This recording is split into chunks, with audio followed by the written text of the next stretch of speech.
Guitar players must use tube amps. Also guitar players, listen to the lovely crunch distortion options from my pedal board. Source, I'm a guitar player. I think a lot of guitarists listen with their wallets on this. Just look at the Dumbles and Clons. You ever see that subreddit called Kids Are Stupid? In my experience, guitar players are a lot like kids.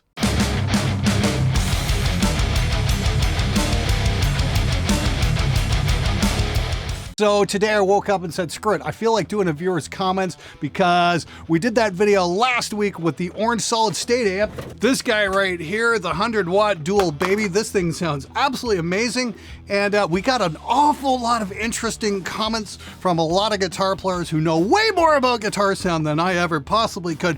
So we've got a lot of those right here, right now. So let's get into it because this one's gonna be an awful lot of fun. What I love about this video is the following. $500 guitar, love that Guitar Fetish is still going and building a Super Strat now. I remember the LP from 15 years ago was already awesome, just not really fitted for metal. $600 amplifier, $200 EQ pedal. So $1,200 plus a sound interface you can actually use to record metal, and there you have it. Gear that you can really work with, and that costs as much as some amp or guitar alone.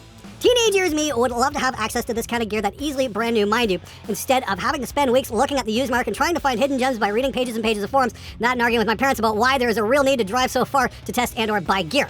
Don't get me wrong, ain't nothing wrong with used market purchases. A well-maintained amp or instrument bought is still better than brand new piece of crap.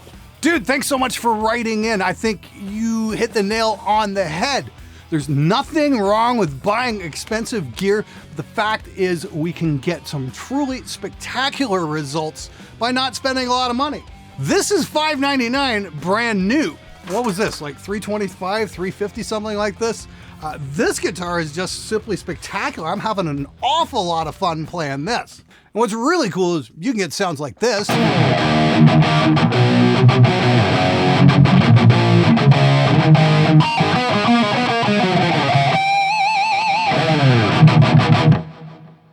For not a whole lot of money. That's actually using software and my free impulse response. If you like this guitar sound, I will put a download link in the video description and the first comment so you can get your copy of it too as well. That is my gift to you for absolutely free, just for watching the show. And that's because the sound's in the speaker, and that's actually an impulse of a speaker I hated for the longest time, which was the Celestion T75. Turns out if you mic it with 57 and a 421 and get them perfectly phase aligned, they can actually sound really great together, as evidenced by what I just played. Once again, that's absolutely free. Grab your copy now. Is this exact same combination because Glenn's videos and couldn't be happier. I'm embarrassed of the gear I've been playing with, but no longer. Yeah, I think that was for the review of the Harley Benton Vertical 2x12 I showed off there last year. Killer deal, doesn't cost a whole lot. It's using the newer generation vintage 30s. They sound fabulous. They don't have that horrible spiky top end. And I think that was in combination with the 6505 Plus combo that I had on the show at the time too, which is just an unbeatable rig. It'll get you a great tone for not a whole lot of money. Now, if you're showing up to your gig and the other guitar players, the bands are kind of snickering at you, tell them to shut the fuck up. It's what's coming out of the speakers that matters, not the amount of money that you paid for it. Always keep that in mind. Yeah, that is all true, but I'm still going with valves. So that's back on the Orange Dual Baby review, and I think that comment makes a great point about it doesn't matter the evidence you present to guitar players, they'll still ignore you because feelings. You've ruined music from the 90s for me. I went back to listen to the B-tier prog music I haven't listened to in years that I used to love. Now I hear is terrible drum samples, terrible keyboards, and terrible guitar tone. Crom damn it, I've actually developed an ear from watching your channel.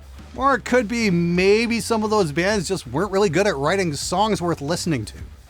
I can repair almost any tube amp made in the 70s, but can't repair most modern modeling amps because of proprietary, unavailable schematics and no replacement boards available. Every single modeler will eventually wind up in a landfill, no exceptions, but use whatever you like. Sounds good and is affordable. Okay, vintage tube amplifiers. I think that's a fair assessment there. I will caveat you there on one issue, actually two issues there. First and foremost, all guitar amps are going to wind up in the landfills at some point. It's just how it fucking goes. And secondly, the thing you say about proprietary schematics. I'll tell you the story about Red 7 amplification. They sent me an amp that showed up and I was really looking forward to doing it, but it got stuck in customs because of one reason or another, and it took several weeks to get it here once I had all the taxes paid and whatnot, and the amp showed up broken. And it's non-functional. It's been sitting in my basement for the last couple of years, and I'm like, look, I need to get this fixed. let's get this over to a repair tech, let's get it fixed. And the repair tech's like, great, I need a schematic. And Red 7's refusing to release the schematic. They want me to send the amp back to Italy to be fixed. And I'm like, I just went through an absolute nightmare through customs getting it into Canada. I don't want to repeat the same thing so I can make a video. So there that amp has sat. So not all tube amp manufacturers are going to share their schematics. So if you order an amp and it winds up screwed up, it could be a giant fucking headache as well. Just keep that in mind. And if Red 7 doesn't like me sharing that information, well, that's just too fucking bad because it's the truth. Hey, what's a good DAW to use? I got a Volt 276 for my first ever audio interface, and I don't know if there's anything available for free or if I'm better off paying, but either way, I do not really know where to start. I'd say go get a copy of Reaper. It's got like a 90-day evaluation period or 60-day or something like that, but you can keep hitting the OK button and it will still work. They figured out a long time ago, if they have that feature, people are eventually going to buy that program just out of guilt. But it is fully functional. It's not hamstrung in any way, shape, or form. It's exceptionally reconfigurable and works on a whole bunch of systems. And it even integrates with this amazing Neve console back here. I'm running it right now to do this show. I've been running Reaper for the last 10 years, and some of the professionals will kind of snicker about it. It's kind of like how other asshole guitar players will snicker about those Harley Benton cabs. You should have spent more money. Why? It fucking works. It does the fucking job. And most importantly, it gets me great fucking mixes that I put on the show consistently. And it doesn't bog me down with bullshit copy protection. So, if you want a full-featured DAW that's not going to fuck around and not going to waste your time, go grab a copy of Reaper. It does the thing without the bullshit. You seem to have a big chip on your shoulder about tube amps. I'll never understand why you have this hatred for vacuum tubes. Can't you afford a tube amp? Is that it? Yeah, I just really do have an aversion to tube amps. You're absolutely right. And maybe just one day I will actually be able to afford one. Besides the fact that a tube amp will outlast solid state by decades, the tube amp can be maintained indefinitely. All solid state parts are discontinued and become obsolete every few years. Digital is not made to last and not built to be maintained. Yeah, I can see what you're getting at, man. It's not like I haven't had this thing for 32 years and still works like a champ. Dear Glenn, love your videos and debates you bring up. Got a question. About a year ago, I turned to Tonex and bought a Seymour Duncan Power Stage 200 as a power amp. I absolutely love the sound I got, however, disappointed by the power amp when I hit the rehearsal space. The power amp indicator started clipping when I tried to match levels of the drummer and other guitars using an angle fireball. I was plugging in my 8-ohm Madison cabinet with, you guessed it, vintage 30s, resulting only 117 watt effective power amp. How do I do anything to boost the level? Or is it all these solid state power amps underpowered for the rehearsal, except maybe the Power Stage 700? Keep being awesome. The Seymour Duncan Power Stage amps, that's one Seymour Duncan product I can wholeheartedly recommend. Yeah, they are just simply awesome. The 700 in particular, phenomenal. I would really recommend erring on the side of caution when it comes to solid state power. And it's not so much that solid state, it's the fact that you're running a digital signal and has a much more dynamic range than, say, a tube amp will. And I think that's what a lot of people are hearing when they go to shows, and it always seems like the digital sounds are a little quieter. It's just because they're underpowered. They need to crank the living fuck out of them to get them up to that. Simply because digital has way more dynamic range than analog. At least that's how it worked on tape versus digital. I could be fucking wrong here. I'm just speculating at this point. This is what I'm thinking is happening. The other thing I'm wondering is maybe we're using a little too much saturation on those digital amp models. If you take a listen to some classic rock recordings, then you hear like a modern cover of it with that's more metal, it's like the guitar players always wind up sounding thinner. And that's usually due to more saturation. Great example of that, I remember going to see Fu Manchu and Corrosion of Conformity at 2005 back at the House of Blues in Chicago. And Corrosion got up and they sounded pretty good and whatnot. And then Fu Manchu got up on stage and just blew the doors off everyone. Everybody was using tube amps at the time.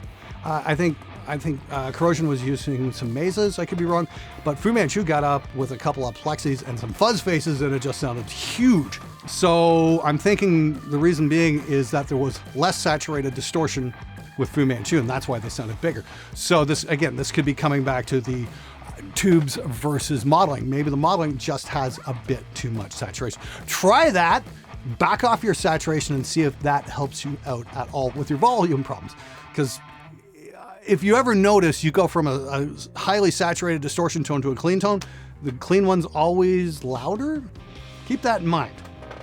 Laugh my ass off! You haven't proven jack shit! Your modelers will never sound as good as a tube amp! And I'm 23, they just don't! Well, hey there, Mr. 23-year-old tube amp. You might want to try engaging with reality, because this amp here is not a modeler. This is a fully featured analog solid-state amp. Now, this is just a little public service announcement from yours truly here. Please, please, please, before you comment on a video, make sure you're actually talking about the thing that I'm discussing in the video. That way you won't look like Delta Whiskey 1398 and his amazing observation skills. Great job, dude! Working at a music shop for years, I saw a pattern.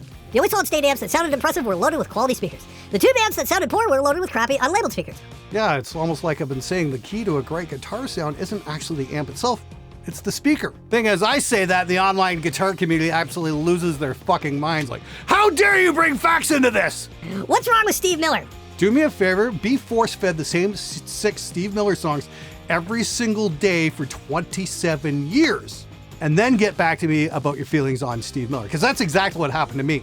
Thanks to CSX in Detroit, WCSX, the fuck you radio station of all time, they took the same 400 songs and played them over and over and over and over and over and over and over and over and over and over and over again, including the same fucking 6 Steve Miller songs. Yeah, fuck you, CSX. I fucking hate Steve Miller. Big old jet airliner this, Steve. Because all the fucking boomers I worked with listened to nothing but CSX and forced the rest of us to listen. And as soon as I was able to afford it, I bought the biggest radio I could, and I brought in a copy of Machine Head's Burn My Eyes and cranked up Davidian. Oh boy, you should have seen the looks I got. What the hell is that? It's not fucking Steve Miller! Dimestone being used as an example of good solid-state tone is such a load of horseshit. His tone is always was titty crap, the example of bad fizzy solid-state tone for decades. And yet, if I say the word Cowboys from Hell, everybody knows exactly the riff I'm talking about.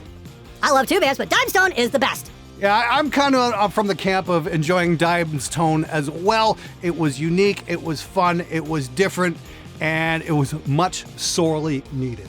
I've always found it amusing that guitarists who spend more time in forums than actually playing the guitar are always the ones with these absolute opinions about gear. They have to have the best of the best because God forbid they let down the crowd of stuffed animals they play fantasy concerts for in their bedroom. That is a magnificent observation. And, you know, if you're doing YouTube, it's kind of the same thing. It's like you can take the comments with a grain of salt because you gotta realize half the people watching your show probably aren't even wearing pants. All right, gonna wrap it up there. Thanks for watching. Don't forget to grab my free impulse response. Once again, links are in the description below. Absolute no cost to you whatsoever. Go use it on your favorite modeler or amp sim or whatever you're plugging into. It's an awful lot of fun. It's some really cool late 80s Celestion T75s that I found online. Great stuff. And once again, turns out I was wrong about the T75 partially. Sounds like shit with just a 57. Sounds pretty cool when you blend it with a 421. Don't take my word for it. Grab a copy, try it out for yourself. There's a whole bunch of free impulse response loaders out there. And oh yeah, I got one question. Do you know how to use impulse responses? Do you guys want a tutorial on how to use impulse responses? Inquiring minds want to know. I want to know from you. Let me know in the comments. Drop a comment, let me know, and I'll see what I can do, because ultimately this show is about helping you get better results for not a whole lot of money. Anyway, thanks so much for watching. We're gonna have some really cool stuff coming up on the show, including looking at some dream level gear that might be a little bit more money, like that Magnatone over there. Stay tuned for that one. I'm also gonna be taking a look at some more inexpensive guitars as well, because I know you guys like that. And I've got a couple really cool bargain tube amps that I've dug up as well. Stay tuned for all that. And until next time, do me a favor, if there's somebody in your life you care about an awful lot, give them a hug today. I'll see you next time.